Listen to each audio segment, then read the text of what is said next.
So magandang araw sa inyong lahat mga guys. So mayroong nagpapayo sa atin ng isang emergency light. Ito ay hindi na umaandar kasi yung battery nito ayaw na, patay na yung battery nito ay patay na. So ngayon testingan natin na i-plug itong power bank. Ayan, umiilaw siya guys, umiilaw siya. So may laman tong power bank ko and charging rin siya. So subukan natin na i-plug out yung power bank.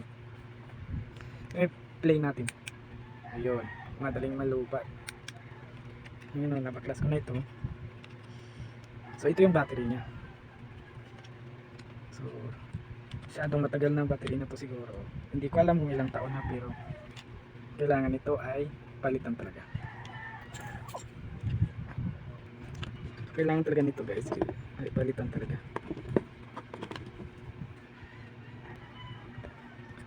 Subukan natin kung gano'n pa ba ang battery na to. Test muna natin, pero sa pagkakalam ko patay na. Pero may laman pa naman siya, oh.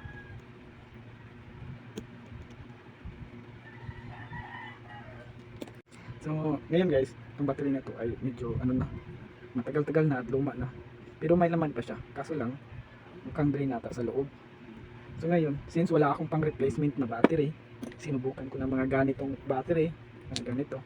Since patay rin ito kasi natanggal ko lang ito sa mga appliances na inayos ko. So wala akong ibang choice kundi subukan na ano ito, buhayin. Patay na rin ito eh.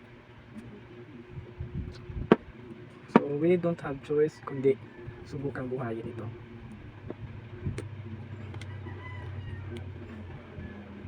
So yan guys. Tapos meron akong natirang battery solution. So itong battery solution gagamitin natin ito. So ito na guys, ito yung battery solution. So ngayon, subukan natin lagyan kasi naka-drain na talaga ang loob nito. Drain. So gumamit ako ng injection. Makakabili tayo nito sa pharmacy, pero hindi ito. Yung gamitin natin ito. Kaunti lang guys. Mga 0.2 yung ilalagay natin. So yan guys, 0.2 ito guys. Paano ba to para makita nyo ng husto? 0.2, nandiyan siya yung laman. So ngayon ipapasok natin sa loob nito. Dahan-dahan lang, baka kasi matapon ang battery solution. Napakaliit kasi ng battery na to. 0.2 yung ilalagay natin guys. Baka sakaling gagana ito.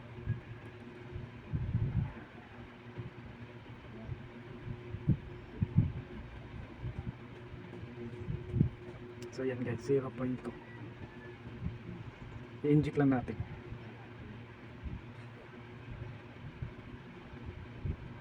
Tapos natin ma-inject, sa ulit natin to, may natira pa.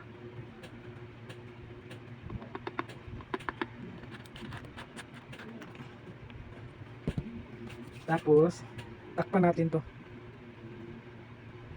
ng mahigpit. Hindi naman ito gaanong mahigpit.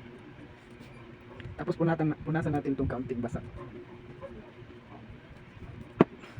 Sa ulit natin tong takip na to. Itong battery solution guys, napaka-acid nito guys. Guys, tignan nyo yung nabasa na ang battery solution. Nag-iba yung kulay.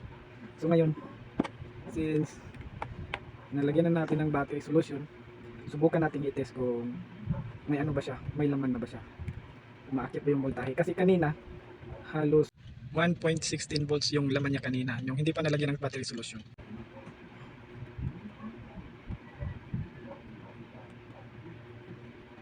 So we have 18 volts, 16. Bumaba siya ng gusto guys. Ayan, umangat na. Naayos na natin, tignan nyo. Umaakyat yung voltahe niya guys. Hindi ko alam bakit papalipat-lipat. Hintayin lang natin, ayusin kaya natin to. Ayan. So 3.96. So ngayon, subukan natin na idikit itong ano niya. Inangin natin.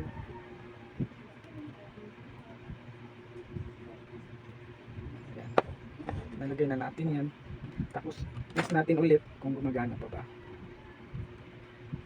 3.96. So ngayon 3.96, plug natin itong, subukan natin pailawin kasi kanina hindi talaga ito umiilaw. So yan guys, umiilaw na siya guys. So plug natin, charge natin. So yan, makit na yung voltahe niya guys, pataas. 4.48 na guys.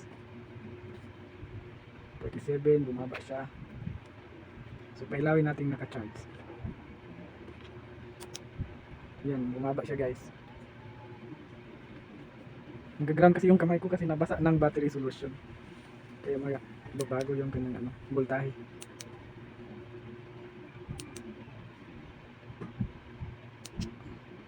So ngayon subukan natin tanggalin. 4.49 volts. So ito na. 4.2, 4.1,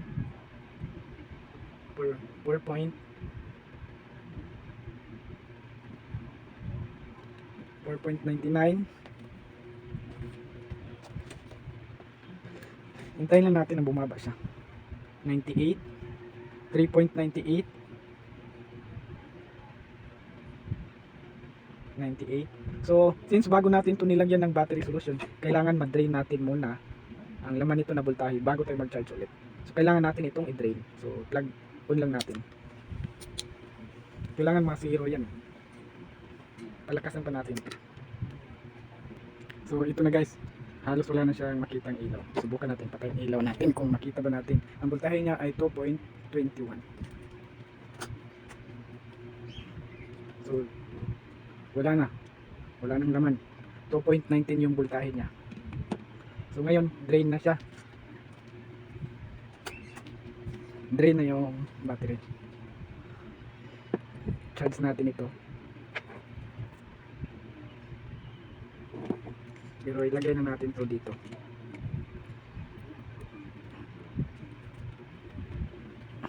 Punasan muna natin. Tapos ilagay natin itong foam niya.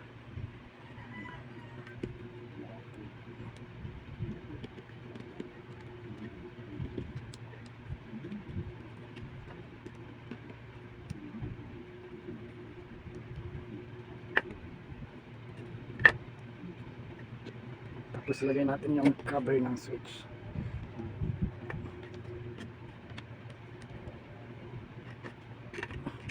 Tapos takpan na natin.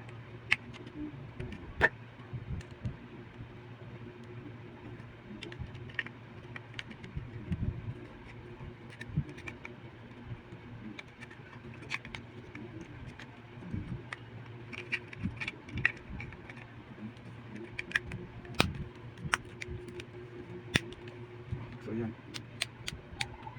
Ilaw siya ng kaunti. So ngayon charge natin to. Ayan. So yan, charging na siya guys.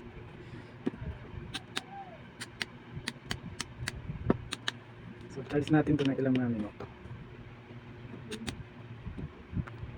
So ito na guys, tapos na mag-charge guys. So ngayon, ganito na siya kaliwanag. So hanggang dito lang guys, maraming salamat. Huwag kalimutan mag-like at mag-subscribe sa aking YouTube channel at mag-follow sa aking Facebook page.